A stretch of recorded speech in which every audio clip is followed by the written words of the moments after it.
오늘 저희들에게 주시는 하나님 말씀은 마태복음 16장 13절에서 20절까지의 말씀인데요. 저희들이 두 파트에 나눠서 본문을 보도록 하겠습니다. 그래서 좀 짧게 제가 좀 이렇게 하려고 그러는데, 잘 될지는 모르겠습니다만은, 최대한으로 하여튼 짧게 하고 맛있는 음식을 먹는 그런 시간을 갖도록 하겠습니다. 아침에 일어나니까 비가 왔죠, 그죠? 저희들이, 야외에서 식사를 좀 하려고 그랬는데, 좀 비가 왔는데, 굉장히 오랜만에 내린 비라 그런지 마음에 저에게는 이렇게 좀 가라앉히는, 분주하게 생각했었던 모든 것들이 좀 가라앉는 그런 귀한 그런 시간이 저에게 있었습니다. 오늘 저희들에게 주시는 말씀들을 여러분들이 한번 오늘도 깊게 한번 생각해 보시고 우리 자신을 돌아보고 우리의 삶에 귀한 열매가 많아질 수 있었으면 좋겠습니다. 자, 마태복음 16장 13절에서 20절까지의 말씀입니다. 우리 함께 13절에서부터 보겠습니다. 그때 예수께서 빌립의 가이사랴 지방으로 가셔서 당신의 제자들에게 물어 말씀하셨다. 사람들이 인자를 누구라고 하느냐? 그러자 그들이 말하였다. 어떤 이들은 세례 요한, 다른 이들은 엘리야, 또 다른 이들은 예레미야 또는 선지자들 중 하나라고 합니다. 그분께서 그들에게 말씀하신다. 그러나 너희는 나를 누구라고 하느냐? 시몬 베드로가 대답하여 말씀한다. 주님은 그리스도, 살아계신 하나님의 아들이십니다. 그러자 예수님께서 대답하여 그에게 말씀하셨다. 내가 복되다 바요나 시몬아, 살과 피가 너에게 계시하지 않았고 하늘에 계신 내 아버지께서 하셨기 때문이다. 그러니 내가 너에게 말한다. 너는 베드로이다. 내가 이 바위 위에 내 교회를 세울 것인데 음부의 문들이 이것들을 이기지 못할 것이다. 내가 너에게 하늘나라의 열쇠들을 줄 것이다. 그러니 너가 땅에서 매는 무엇이든지 하늘에서 메어져 있을 것이며 땅에서 부는 무엇이든지 하늘에서 풀려져 있을 것이다. 그때 그분께서 제자들에게 당신께서 그리스도이신 것을 아무에게도 말하지 말라고 명령하셨다. 오늘 본문의 말씀입니다. 여러분들이 보셨다시피 아주 굉장한 고백들이 나오죠. 이게 주는 그리스도시요 살아계신 하나님의 아들입니다라고 하는 이 고백도 나오고요. 처음으로 교회라고 하는 단어가 등장을 합니다. 그리고 하늘나라의 열쇠, 이거를 베드로 혼자 받았나? 그래서 로마 교회가 그를 수장으로 해서 초대교회의 베드로가 일대 그러한 수장으로 교회의 교황으로 삼을 만큼의 이 권한을 그가 가졌나? 그 후에 오는 사람들도 그걸 물려받았나? 이런 것들도 다 저희들이 볼 수 있는 굉장히 중요하고도 많은 이야기를 해야 될 그런 부분들입니다. 그래서 오늘은 바요나 시몬아 복이 있다. 이거 알게 하시는 하나님이시다라고 하는 것 여기까지만 제가 보고요. 다음 주에는 교회에 대한 이야기를 할 것이고 베드로에게 준 권한인가 아니면 베드로 위에 세운 교회인가 아니면 베드로 고백 위에 세운 교회인가 라고 하는 부분들을 보고요. 그 다음에 그 땅에 매는 것 그리고 푸는 것 이런 것들이 어떻게 우리가 해석을 해야 되는가 돼야 대한 부분들을 다음 시간에 보도록 하겠습니다. 한 번에 다 보기에는 너무 많은 것 같아서요. 그래서 첫 번째 오늘 설교를 한번 깊게 생각을 해보세요라고 이렇게 좀 제가 제목을 잡았습니다. 여러분들이 말씀을 들어보면 이제 아시겠지만, 이렇게 그냥 당연하다고 생각했지만 그런 것들이 깊게 생각하면 어떤 의미가 또 우리에게 다가올 수가 있거든요. 그래서 그 부분들을 제가 여러분들에게 좀 경각시키는 그런 말씀을 들게 하기 위해서 깊게 한번 생각을 한번 해보시기 바랍니다. 많이 있을 때는요, 사람들이랑 많이 있을 때는 자기 생각보다도 남의 생각들이 많이 주입이 되잖아요. 그죠? 교회에 오래 다니다 보면요, 다 똑같잖아요. 오늘도 이 설교 이렇게 보면 여러분들도 대충 감이 조금씩은 다 오실 거예요. 그죠? 베드로가 위대한 고백을 했네. 뭐 이렇게 얘기를 하시면서 뭐 교회 이런 부분들도 얘기하시면 다 한 말씀씩 하실 수 있는 그러한 여러분들의 어떤 생각도 있으시겠습니다만은 깊게 생각해 보는 건 혼자 있을 때를 생각하는 거예요.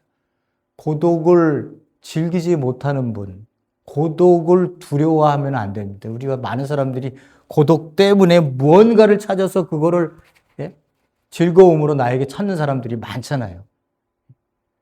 이 고독을 즐길 줄 아는 사람들, 이 사색을 할 줄 아는 사람들, 하나님 안에서 혼자, 너와 관계없이 내가 혼자서 사색할 수 있는 사람들은 무서운 생각을 가지고 무서운 생각들을 발견해낼 수 있습니다.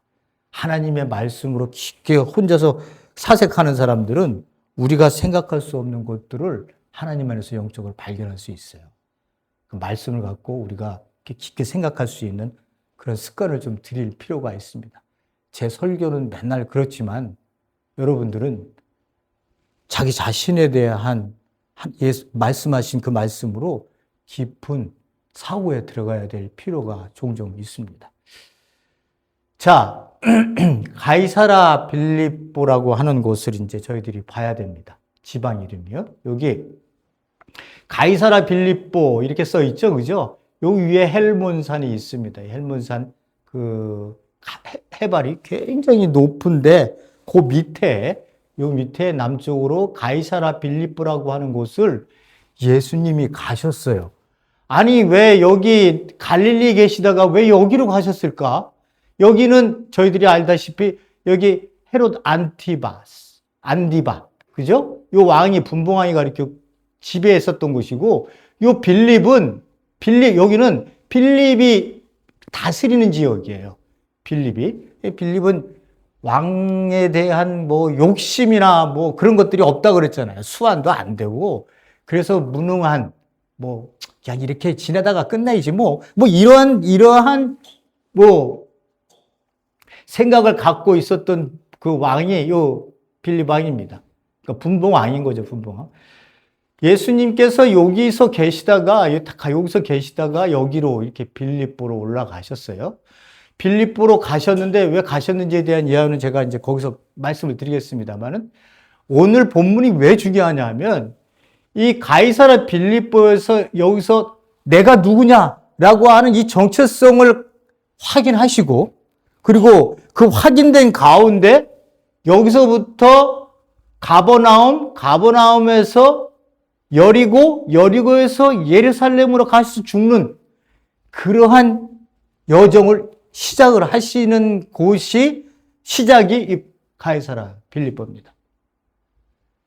그래서 지금부터 나오는 이제 16장 오늘 이제 이 고백이 나오는 부분들 그 뒤로는 여기서부터는 이제 내려오면 여기서부터 이제 우리는 내려간다고 생각합니다만은 예루살렘으로 올라간다라고 하는 그러한 개념으로 이제 생각을 하고 있거든요. 그렇게 얘기하든 뭐 저렇게 해도 상관은 없습니다만은 여기서부터 여기에 고백이 있은 이후에 예수님의 사역이 갈릴리 사역을 이제 마치시고 난 다음에 오늘 본문에 가이사라 빌립보로 가시고 여기서 가이사라 빌립보에서의 엄청난 고백이 등장함과 동시에 여기서 내려와서 가버나움으로 가셨다가 여리고로 갔다 예루살렘에 가서 십자가에 돌아가십니다. 그러니까 지금 마지막 단계를 이 예루살렘에서 이 권력의 핵심부로 지금 들어가고 계시는 거예요. 여기서요. 이제 16장 이후 후반부터요. 그래서 이 갈릴리는 여기 사람들이 예루살렘 사람들이 생각할 때 여기를 어떻게 생각해야겠어요? 아우, 촌뛰기. 촌 중에 촌이라고 생각을 하는 거예요. 또 이방 문화도 여기 높잖아요, 여기가요. 그러니까 이방 문화, 헬라 문화도 많이 많이 들어왔었던 곳이고요. 어쨌든 이 예루살렘과 갈릴리 지역은요, 유대 지역과 갈릴리 지역은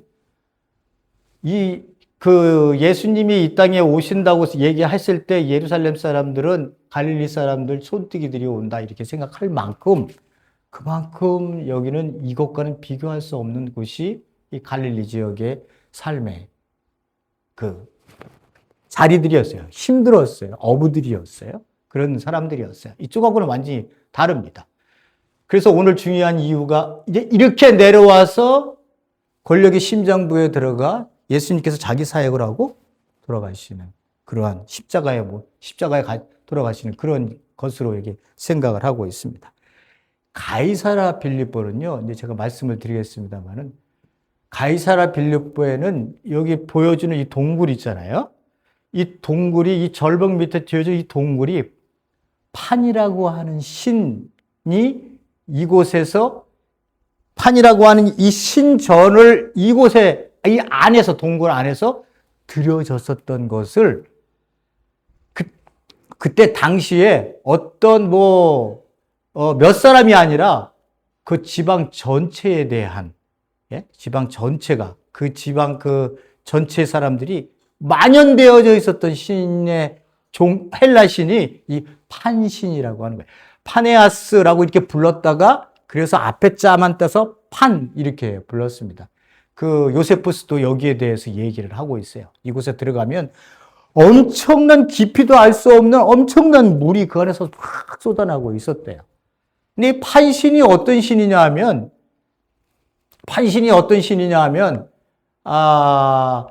그러니까 여기가 지옥의, 그 지하의 세계로 내려가는 그러한 입구라고 그들은 생각했대요. 여기가. 그러니까, 죽은 사람이 이제 땅으로 내려가는 그러한 곳을 우리가 구약에서는 그것을 수올이라고 했는데, 신약에 넘어와서 헬라어로 그거를 바꿀 때 뭐라고 얘기했다고요? 하데스라고 하는 단어로 바꿨다고 얘기했잖아요. 그죠? 그때의 하데스의 문. 그래서 예수님이 음부의 문이 너를 감당치 못할 거다. 음부의 문을 너가 이길 것이다 라고 얘기했을 때 예수님이 일부러 말씀하신 그 말씀이 바로 이것 때문에 그런 거예요. 판신. 그래서 가이사라 빌립보는요, 이 신전들이 있는데 판신하고 황제, 권력, 그것들이 중심지로 그 지방을 아주 전체가 휩싸여 있었던 그런 권력의 중심지였답니다. 가이사라 빌립보가요. 그래서 가이사라 빌립보는요, 이 판신이 얘기하는 것처럼 판신이 가지고 있는 상징성처럼 성적인 것, 번성, 그죠? 생식, 그리고 곡식, 이런 것들의 풍요의 신이에요. 풍요의 신. 이 가이사라 빌립보는 원래 단지파가 이곳에 들어가 있었어요. 예? 맨 처음에 그들이 이제 땅을 분할할 때 여기 일부분을 가지고 있었을 때 이 가이사라 빌립보 지역을 가지고 있었는데 나중에는 이제 거기 다 뺏기게 되는 거죠. 그래서 그때 갔을 때도 그들에게 가장 먼저 왔었던 그 신이 뭐였어요? 바알신. 그죠? 바알신이 뭐가 근본적인 거예요? 풍요의 신. 그러니까 풍요롭게 너희들을 잘해줄게 라고 하는 신이에요. 모든 사람들이 전부 다 원하는 신이죠. 세상 사람들이라면요. 그래서 이 물이라고 하는 것도 상징적으로 이 안에 들어갔을 때 엄청난 물이 쏟아진다고 이야기를 했습니다. 그래서 가이사라가 가지고 있는 상징적 의미를 좀 말씀을 드리면 이렇습니다. 헬레니즘 그리고 로마 문화의 중심지였어요.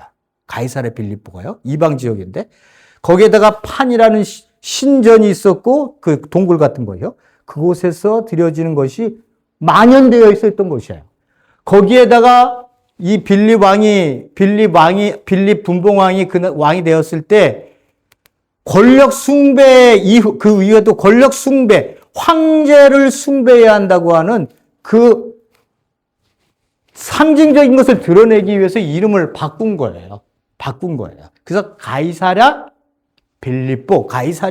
빌립보라고 하는 이름으로도 바뀌었습니다. 그러니까 이곳은 신이 있고 세상의 모든 신의 중심에 신이 존재하고요. 그 다음에 황제라고 하는 권력이 두 개가 이렇게 겹쳐 있는 지역이 가이사랴 빌립보입니다. 근데 예수님이 왜 그쪽으로 갔을까? 그거에 대한 이야기를 이제 우리가 짐작을 할 수 있는 거죠. 왜 갔을까요? 왜? 갈릴리에서 니네들 사람들이 뭐라 그러지? 그러면 그냥 갈릴리에서 하시지. 왜 여기를 갔을까요? 그러니까 예수님께서 그쪽으로 가셔서 너희들이 세상 사람들이 나를 누구라고 얘기하느냐? 그리고 너는 나를 누구라고 얘기하느냐? 이 고백이 선포되어지는데 갈릴리 지역이 아닌 이방 지역인 세상의 신과 황제의 권력이 합쳐져서 엄청난 문화적, 경제적 번영을 누리고 있었던 그 도시의 한복판에서 예수가 내가 누구인가를 선포하려고 하는 그 의도가 예수님에게 있었다는 거예요. 그 의도가 있었다는 거예요. 그래서 예수님이 일부러 가이사라 빌립보 지방을 가신 거예요. 예수님이 그걸 몰라서 그냥 가다 보니까 그쪽으로 간 게 아니라 세상의 중심의 한복판의 신과 그리고 황제의 권력으로 우상숭배되어진 이 지역 속에서 내가 진정한 하나님이고 내가 진정한 메시아다 라고 하는 거를 이제 그 가이사랴 빌립보에서 선포하는 그러한 의미로 예수님께서 그곳으로 제자들과 함께 가셨고 그 선포를 그 자리에서 듣게 된다는 거예요. 그 고백을요. 그런 의도로 가이사랴 빌립보로 가시게 된 거예요. 세상 사람들, 당신의 제자들에게 물을 길을, 야, 사람들이 나를 누구라고 얘기하디? 이렇게 얘기하니까 세례 요한, 엘리야, 예레미야 선지자들 중에 하나라고 얘기합니다. 보면 전부 다 유명한 내노라 하는 선지자들이죠. 근데 왜 이미 죽은 선지자들이 이렇게 등장을 하는 걸까? 그러니까 유대인들의 사고의식에서 나온 건데요. 구약에서도 보면, 말라기에 보면 엘리야가 다시 온다고 이야기를 하잖아요. 엘리야가. 그리고 세례 요한 같은 경우에는 저희들이 분봉왕이 안디바스가 얘기했던 것처럼, 야, 세례 요한이 죽었던 그 자가 다시 살아났어. 라고 하는 개념도 들어있는 거고요. 예레미야는 그러니까 그들이 망하고 망하고 난 다음에 이제 예수님이 오시기 전까지의 그 안에서의 예레미야 평가가 굉장히 죽음도 맛보지 않고 갔다고 이야기할 정도의 예레미야는 기도와 눈물로 자기 백성들을 자기 민족을 사랑했었다라고 하는 것에 대한 대표성을 예레미야가 가지고 있습니다. 중간길 물어내서 그렇다는 거죠. 그러니까 지금 그런 이야기들로 당신을 이야기하고 있습니다. 이렇게 얘기를 하는 거예요.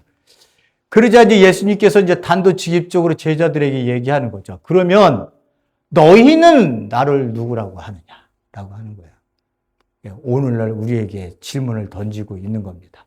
똑같은 상황이죠. 너는 교회에 맨날 나오는데 너는 나를 어떻게 생각하고 있는 거니? 어떻게 생각하고 있는 거니? 그냥 너 예배에 나와서 예배 드리고 기도하고 뭐 찬양하고 뭐 이러니까 네가 하나님의 백성으로 내가 모든 일을 다 잘하고 있다고 생각하는 거니? 라고 하는 거를 말할 정도로 정말 내가 너에게 어떤 존재야? 라고 하는 거를 우리에게 생각하게 하시는 거죠. 이거를 이제 제자들에게 물어본 거예요. 제자들, 니네들 나를 따라다니면서 지금 갈릴리 지역에서 내가 이런 일을 했는데 너 많은 걸 봤지?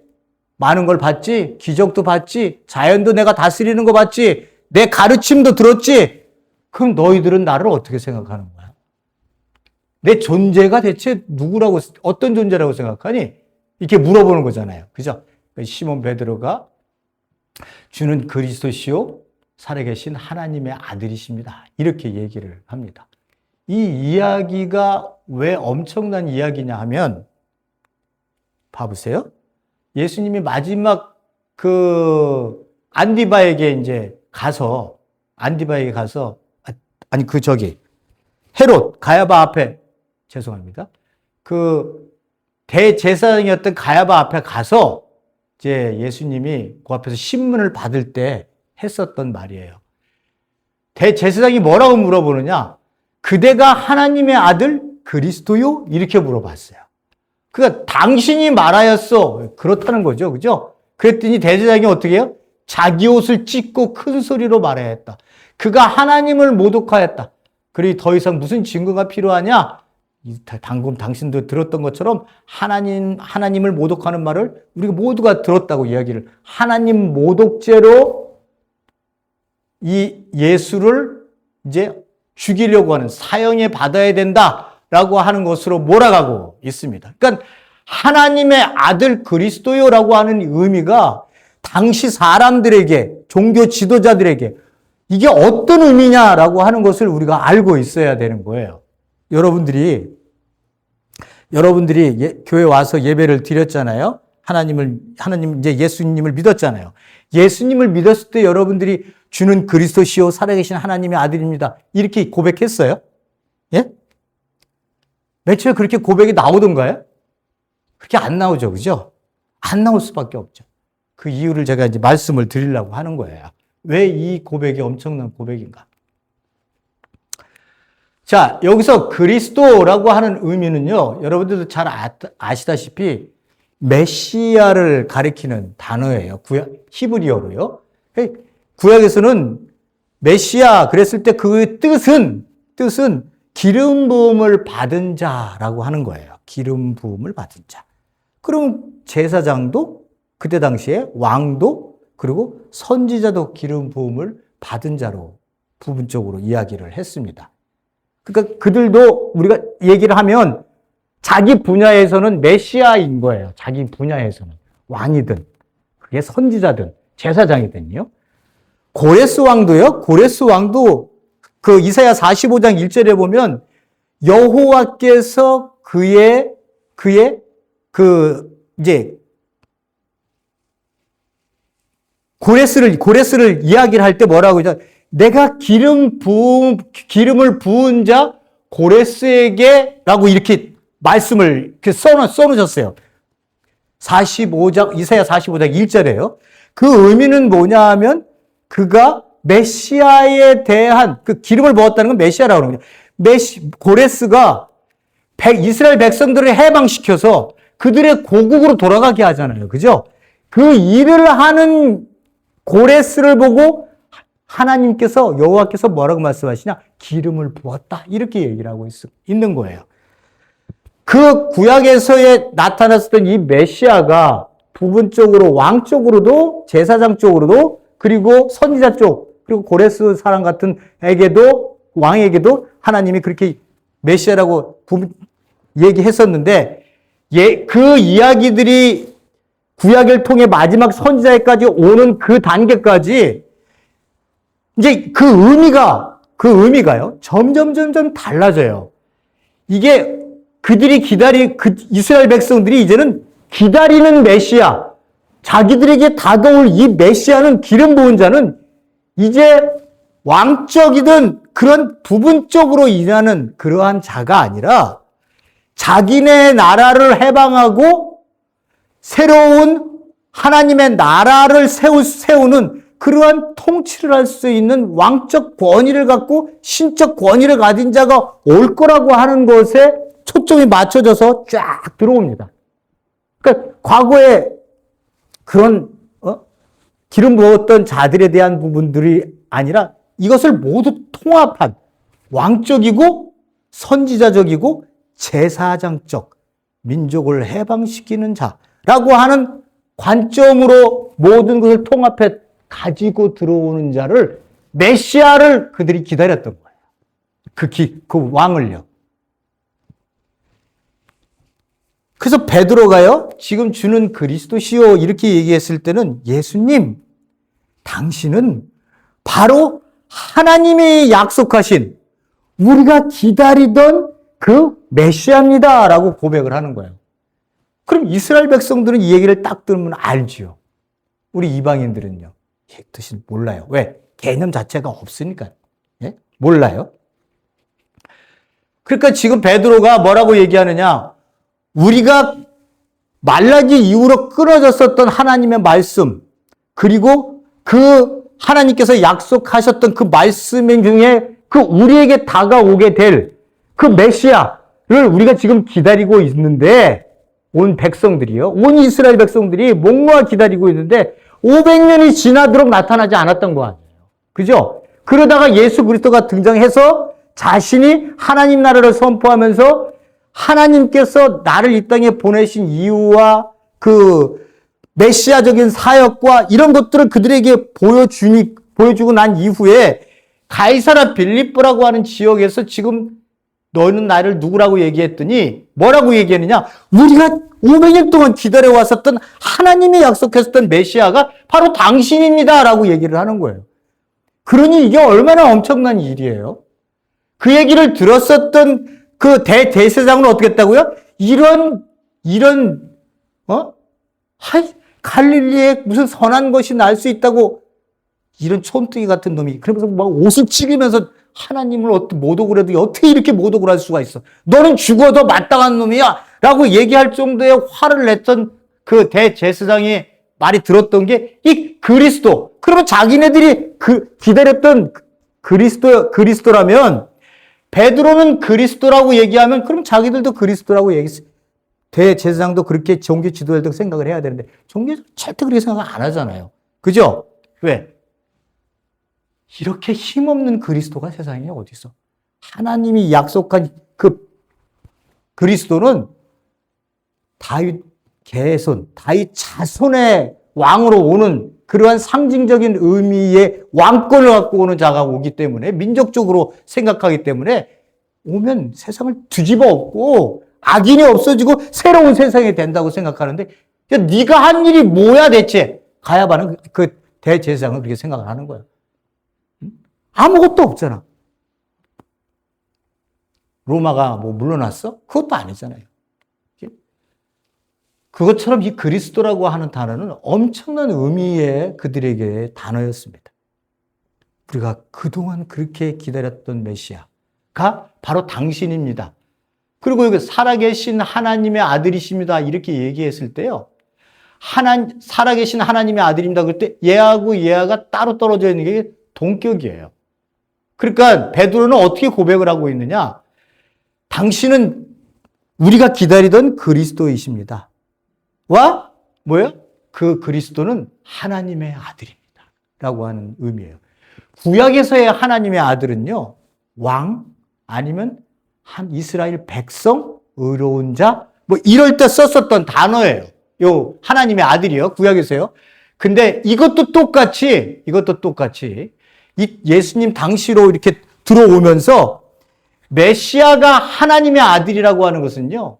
그가 다니엘서에서 나오는 거, 다니엘서 7장에서 나오는 것처럼 인자가 하나님, 옛날에 계신 하나님으로부터 계셨던 하나님으로부터 앞에 나아가서 왕권과 신권과 영광과 권세와 이 모든 것을 갖고 오시는 분이시거든요.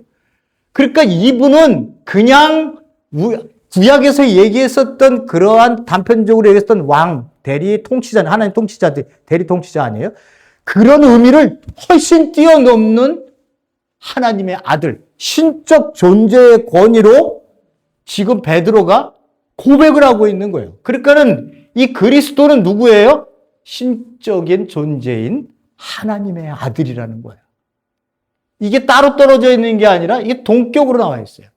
근데 마가하고 누가도 이 부분을 적고 있는데 마가하고 누가는요. 이 부분 하나님의 아들이십니다라고 없어요. 그냥 주님은 그리스도십니다라고 적어놓고 있어요. 그러니까 마태는 이 말씀을 적을 때 그거 왜 틀리게 적어요? 라고 한 게 아니라 마태의 관점은 이 그리스도가 누구인지에 대한 거를 좀 더 분명하게 얘기해주고 싶었던 거예요. 그러니까 그가 하나님의 아들, 인간이 인간을 낳으면 인간이죠. 그죠? 하나님이 하나님의 아들을 낳으면 아버지, 아들, 뭐 성령 이렇게 얘기하는 것처럼 내가 오늘날 너를 낳았다. 너는 나의 사랑하는 아들이다. 이렇게 얘기했을 때는 하나님을 얘기하시는 거예요. 하나님을. 그러니까 하나님에 대한 존재로 이 땅에 오신 예수 그리스도를 시몬 베드로가 고백을 하고 있는 거예요. 그러니 이 고백이 엄청난 고백으로 예수님에게는 들려지는 거고 그 고백을 예수님이 뭐라고 대답하시느냐? 너가 복되다 바르 요나 시모나. 요나의 아들이라는 뜻이거든요. 요한복음에서는 요한의 아들 이렇게 얘기합니다만은 두 가지를 썼던 것 같아요. 네가 복되다 바요나 시모나 이렇게 얘기했을 때요. 이렇게 얘기했을 때 예수님이 이 고백을 어떻게 한 거예요?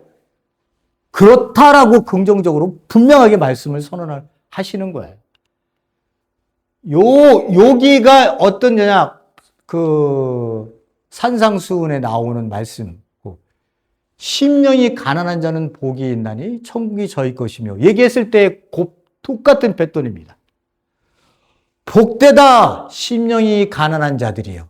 왜냐하면 너희들이 천국이 너희들 것이기 때문이다. 요 구조거든요. 요거를 똑같이 쓰고 있습니다. 복되다 시몬아. 왜 복된지 아니? 네가 지금 고백한 이 고백이 살갑이 세상적인 엄마, 아빠, 스승, 그 어떤 그러한 세상의 가르침의 계시로 되어져서 네가 고백한 게 아니라 하늘에 계신 내 아버지께서 계시하셨기 때문에 하늘에 계신 내 아버지께서 그것을 계시하셨기 때문에 네가 복되다 이런 의미예요. 그러니까 시몬 베드로가 주는 그리스도시요 살아계신 하나님의 아들입니다. 얘기했을 때 이거를 어떻게 알았다고요? 시몬 베드로가 아버지께서 알게 하셨다는 거예요. 계시를 주셨다는 거예요. 계시를 주셨다는 거예요. 그러면서 이제 여기서는 교회 얘기를 하시고 음부의 문들, 이건 아까 말씀드렸다시피 판신에 대한 그 음부에 들어가는 문처럼 여겨졌던 그것을 상징적으로 말씀하시는 거예요. 그래서 이 고백을 하셨을 때 예수님이 아니야, 나 아니야, 나 아니야 이렇게 하지 않고 네가 복되다. 너 그거 알게 하신 분은 하나님이 계셨긴, 하늘에 계신 아버지가 너에게 계시하셨기 때문이다 라고 하는 것을 이야기하고 있습니다. 우리 얘기를 해보자고요. 우리 얘기를 해보면 이렇습니다. 이 고백이 왜 이제 중요한지를 얘기하면, 유대인들은 이 얘기를 들으면 베드로가 이 엄청난 고백을 했네. 예수를 그렇게 인식하고 고백하고 자기가 예수를 그렇게 바라보고 있네라고 유대인들은 다 이해를 했어요. 종교 지도자들도, 그리고 아까 봤었던 대제사장도 예수를 사형에 죽여야겠다고 생각했었던 이유가 이게 참남하고 입으로 감히 얘기할 수 없는, 네가 신이야? 그쪽에 썼을 때도 그리스도 하나님의 아들이야? 이렇게 물어봤을 때도 이게 동격 쓴 거거든요. 그러니까 베드로가 한 고백이 엄청난 고백이라고 하는 거를 그 종교 지도자들이나 권력의 핵심 있던 사람들이 전부 다 알고 있었기 때문에 예수를 이렇게 살려두어서는 안 되겠다라고 하는 것이 그들에게 머릿속에는 이미 계산으로 머리로 돌아가고 있었던 거예요. 예?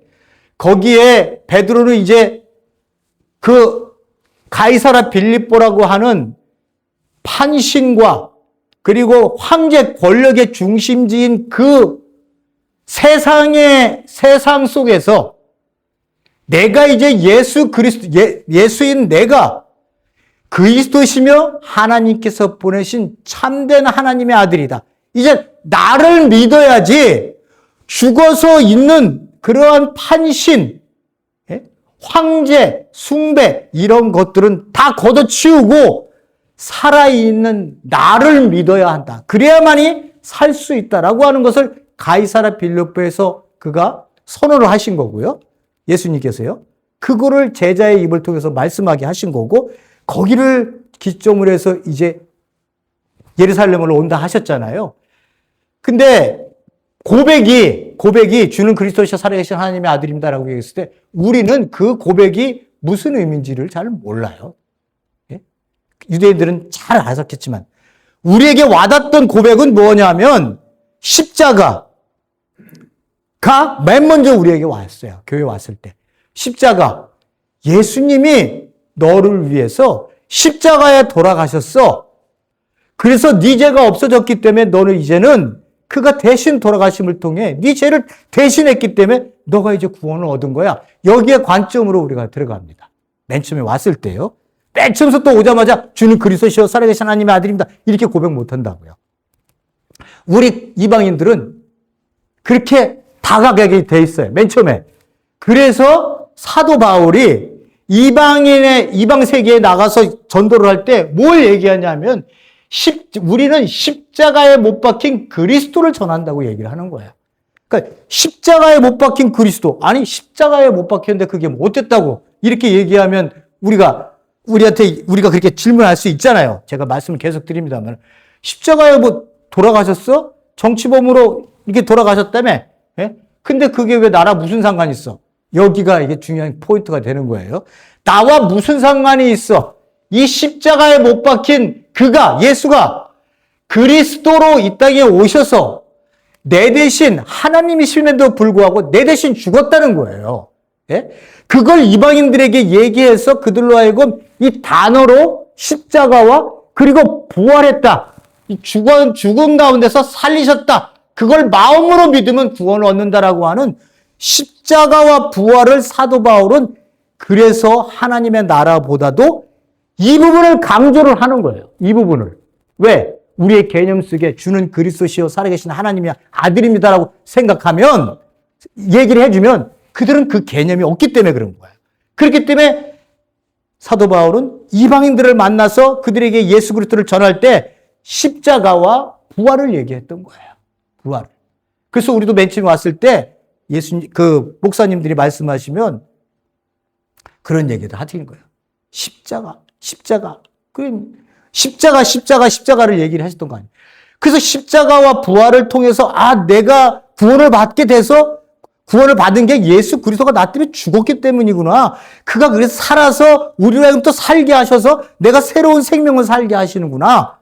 라고 하는 것을 우리가 인식하게 됐다 쳐서 신앙생활을 했다 쳐요. 그렇게 쳐서 우리가 하나님의 말씀을, 예수님의 말씀을 이렇게 이제 성경을 읽다 보니까 그리스도가 뭔지 알게 되고 하나님의 아들이 뭔지를 알게 되는 거예요. 그러니까 우리의 고백이 이제는 십자가와 부활해서 그걸 넘어선 뭘 고백을 하는 거예요? 주는 그리스도시요 살아계신 하나님의 아들입니다라고 하는 이 고백이 내 마음에 이해되어지고 그 개념이 얼마나 중요하고 귀한 고백인지 성경 안에서 우리가 알게 된다는 거예요. 알게 된다는 거예요. 성경 안에서. 예? 십자가와 부활, 그거보다 더 큰 개념의 그리스도, 메시아, 그가 하나님의 아들이신 예수 그리스도. 이 개념으로 우리가 말씀을 듣고 배우다 보고 가르침을 통해 듣게 되다 보니까 이 개념이 주는 그리스도시요 살아계신 하나님의 아들입니다라고 하는 개념을 우리가 우리의 마음속에서 토해내도 전혀 어색하지 않은 거예요, 이제는. 내 자신이. 그 고백을 하는 곳에 뭘 세운다고요? 교회를 세웠잖아요. 그 교회를 세우잖아요. 그러니 이 고백이 얼마나 엄청난 고백이에요? 예? 엄청난 고백 아니에요. 여기에 그 엄청난 고백에 그 교회가 세워지고 구원의 기초가 되는 통로의 고백이 되는 거예요. 이 고백이. 그 십자가와 부활은 좀 더 구체적인 나에게 다가왔었던 복음의 첫 번째 단어였다면 그 이후의 교회 안에서 우리가 신앙생활을 하다 보니까 그걸 넘어선 그리스도와 하나님의 아들이라는 개념이 내 안에 들어오게 되는 거예요. 이 엄청난 고백을 베드로가 한 거구나. 그것이 구약에서 약속되어진 그 메시아, 그가 하나님으로 이 땅에 온다고 하는 것. 그가 예수였구나 라고 하는 걸 알게 되는 거예요. 근데 그가 어떻게 했다고요? 나를 위해서 죽었다. 그리고 부활하셨다. 라고 하는 개념으로 좁혀 들어가게 되는 거예요. 그래서 주는 그리스도시요 살아계신 하나님의 아들입니다라고 하는 이 엄청난 고백이 결국은 어떻게 되는 거예요? 이 고백을 하는 자는 예수님께서 이 땅에 오셔서 말씀하셨던 것처럼 하나님의 나라 안으로 들어가는 거예요. 그 백성이 되는 거예요. 그 나라의 왕이신 예수 그리스도를 내가 섬기게 되는 거예요. 그래서 그 안에서 아버지가 원하고 바라시는 뜻이 무엇인지 그 나라와 의를 구하는 일에 내가 백성으로 이 땅에 살게 되는 거예요. 그게 교회의 공동체로 이 땅 위에 서서 세상 사람들에게 십자가를 세워놓고 그들에게 우리는 이런 곳입니다. 하나님의 뜻이 드러나는 이런 곳입니다. 라고 하는 것을 세상에 선포를 하는 거예요.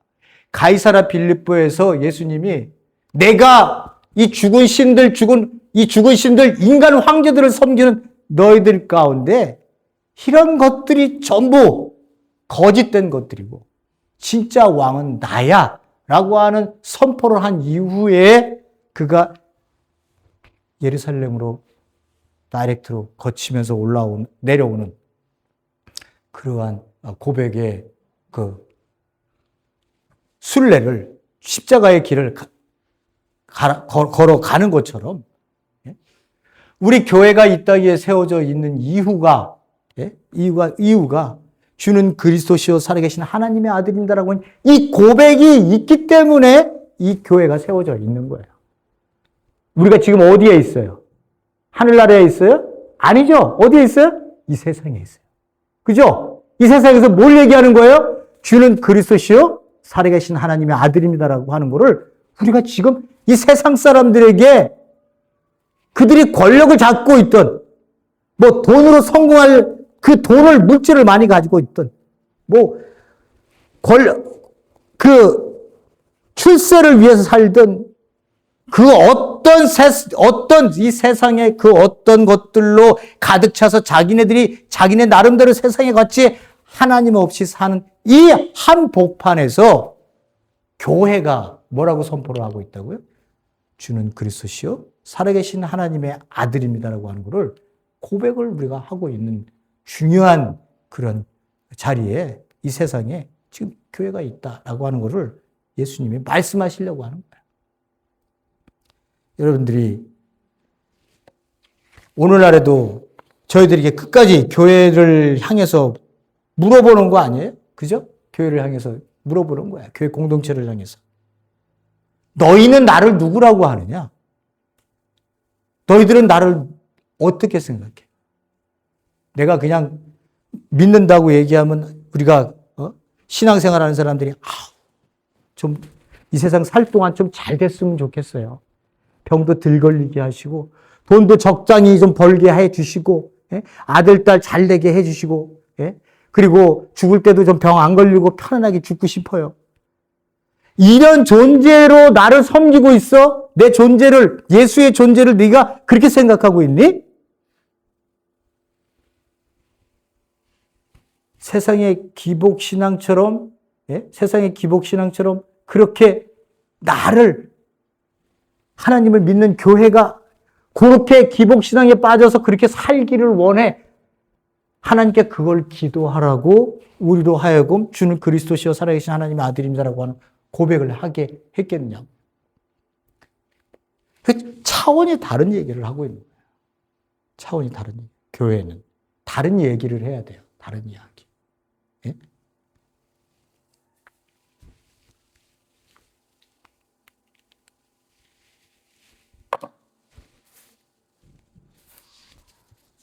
그래서 여러분들에게 오늘 예수님이 성인 군자 중에 4명의 한 사람이야, 도덕적 지도자야, 이렇게 생각하든 어떻게 생각하든 이 세상의 가치관이 어떻게 흐르든 이 세상에 혼돈되어진 가치관 속에 혼돈되어진 신이 붙들고 세상 사람들을 혼돈하게 만드는 이 상황 속에 교회가 십자가를 세상에 드러내고 있다고 하는 건 우리 교회 부흥하려고? 이거 아니에요. 우리 교회 세상 사람들에게 야, 옆 교회보다는 우리가 좀 더 크지? 이런 거 하려고 하는 거예요. 예? 예? 그런 수준 낮은 차원으로 우리 교회를 생각하면 이건 진짜 예수님을 모독하는 거예요. 예수님을 십자가를 모독하는 거고요. 예? 부활을 모독하는 거고, 그리고 하나님 나라를 갖고 오신 그 예수 그리스도의 말이 무색하게 만드는 일에 우리가 갈 수 있다는 거예요. 여러분들은 어떻게 생각하십니까? 예수가 누굽니까? 여러분들이 답을 내셔서 고백이 있어야 돼요. 여러분들이 고백이 없으면요, 아무 고백이라도 해보세요. 그 고백을 해놓으시고 예수님이 어떻게 생각할까를 생각해 보세요. 깊게 생각하시고 사색하시고 고독도 들어가 보시고, 뭐 그런 것들로 이렇게 내 자신이 하나님 안에서 나라고 하는 존재와 하나님과의 관계를 생각해야 되는데, 우리는 교회만 오면 교회에서 그냥 뭐 벌어지고 있는 행사나 이벤트나 뭐 이런 것들을 통해서 나를 보려고 그래요. 이 군중 속에서, 그 군중 속에 있는 나를 보려고 생각한다고요. 그래서 그들과 다르면, 아유, 내가 다르면 안 되지. 레벨을 맞춰서 가야지. 사람들이 쥐야 그러면 나도 못 모르고 그냥 쥐야 그러고 이렇게 가면 안 된다고요. 남이 쥐어를 100번 하더라도 나는 하고 싶지 않으면 하지 마. 예배 드릴 때도 그 기도할 때 뭐 이렇게 하면 각자, 제가 그 충격받은 게 뭐냐 그러면은 요 한마디만 하고 끝내겠습니다. 신학교를 다닐 때 이제 일주일에 한 번씩 이제 예배를 드리거든요. 그때 이제 뭐 교수님도 올라가서 설교하시고 그러는데, 전도사 시절이니까 이제 교회 합시다 그러면 이렇게 다 고개 숙이고 이렇게 하면서 하나님 막 그러면서 이렇게 경건한 이 모습으로 기도 이렇게 하는 게 이렇게 우리의 모습 아니에요. 그죠? 근데 수요일 날 아니 그때가 수요일 날 예배를 드렸을 거예요, 아마. 그래서 이제 교수님들이랑 이제 몇백 명이 이제 모여서 예배를 드리는데 교수님들은 저 앞에 계세요. 이제 교수님이 설교를 하세요. 설교를 이제 인도하기 위해서 올라오셨어요. 그래서 이제 다 설교 끝나고 이제 기도를 합니다. 기도를 할 때 전부 다 기도하잖아요. 그러고 난 다음에 우리 자신을 돌아보는 뭐 그런 기도를 할 때나 또는 뭐 각자 기도를 할 때, 아니 이분들은 우리처럼 아휴 주야 이게 아니야. 고개를 이렇게 하다. 이 모습이 이렇게 하고, 어떤 분은 이렇게 하고. 그때 제가 충격을 받았잖아요. 저 믿음이 없는 자들이 저기 있는 거 아니야? 근데 아니에요. 이게 아니라 그분들은 이 말씀이 자기들에게 선포되어졌을 때 고민을 하는 거예요. 고민을. 하나님 앞에. 이 말씀을. 그리고 그 안에서 기도를 하시고 계시는 거예요. 그 안에서. 근데 그 자세가, 우리는 정형화됐어서 맨날 형식적으로 했으니까 이렇게 예배를 드렸잖아요. 하나님 뭐 붙들고 뭐 아우성 치고 뭐. 그분들은 다르더라고요. 고개에다 여기다 대고 고민 속에서. 그때 제가 충격을 좀 받았습니다. 꼭 저렇게 기도할 필요가 없구나. 왜 우리는 근데 맨날 똑같은 형식이지? 맨날 왜 이렇게 똑같은 형식으로 이렇게 기도를 드리지? 라고 하는 걸 제가 그때 좀 알았습니다. 그게 나의 신앙 고백으로 나옵니다. 내가 이렇게 해서 고백을 드리든, 이렇게 해서 하나님에게 그 기도를 하든, 뭐 톡을 대고 기도를 하든 간에. 그게 뭘 중요하겠어요? 내 고백이 하나님 앞에 지금 이런 모습으로 나가든 어떤 모습으로 나가든 그런 것으로 우리의 신앙 고백이 있어야 되지 않을까 싶어서 말씀을 드렸습니다. 오늘 여러분들을 좀 깊게 따로 좀 개인적으로, 저도 뭐 물론이거든요, 깊게 생각할 수 있는 그러한 신앙의 고백들이 여러분들 안에서 좀 시간을 내어서 있어지기를 간절히 소원합니다. 고맙고 감사하신 하나님 아버지, 우리는 이렇게 매일같이 예배를 드리기 때문에 이게 그냥 그대로 이게 전부인 줄 알고 있습니다. 그리고 일주일 지나면 하나님께 해야 될 일을 했구나. 하나님께 오늘 드려야 될 거 드렸구나. 라고 이렇게 생각하고 있는 이 너무 형식되어진 예배, 너무 의식적으로 드려지는 예배가 되어서 내 신앙이 죽어가는 줄 모르고 새로운 삶의 신앙의 고백이 내 안에서 나타나고 있지 않을 때가 너무나 많이 있습니다. 하나님, 다시 한번 주는 그리스도시요 살아계신 하나님의 아들입니다. 이 고백이 교회를 세우고 이게 구원의 기초가 되는 그런 엄청난 이 고백의 의미를 다시 한번 하나님 말씀 안에서 되새기기를, 심각하게 고민해 보기를, 나 자신을 돌아보는 그러한 시간이 되기를 간절히 소원하며 예수님 이름으로 기도했습니다. 아멘.